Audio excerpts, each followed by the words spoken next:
ঢাকায় স্কলারশিপ এবং ক্যারিয়ার বৃদ্ধির সাথে গবেষণা উৎকর্ষতার উপর অন্তর্দৃষ্টিপূর্ণ সেশন শিরোনামে এক সেমিনার অনুষ্ঠিত হয়েছে।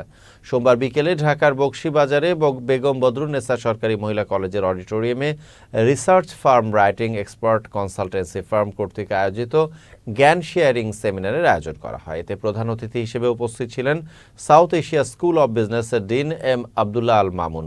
রাইটিং এক্সপার্ট কনসালটেন্সি ফার্মের রিসার্চ কনসালটেন্ট বাবর খানের সঞ্চালনায় আরও উপস্থিত ছিলেন বেগম বদরুন্নেসা সরকারি মহিলা কলেজের অধ্যক্ষ প্রফেসর তামান্না বেগম, উপাধ্যক্ষ প্রফেসর ফরিদা ইয়াসমিন সহ অনেকে।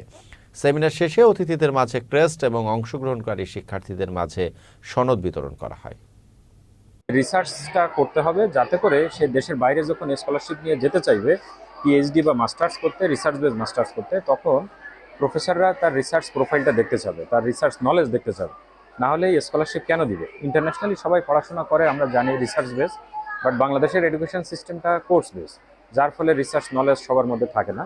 তো দেশের বাইরে যদি আপনি স্কলারশিপ নিয়ে যেতে চান, তাহলে আপনাকে অবশ্যই প্রফেসরের সাথে কাজ করতে হলে আপনার রিসার্চ এক্সপিরিয়েন্স থাকতে হবে।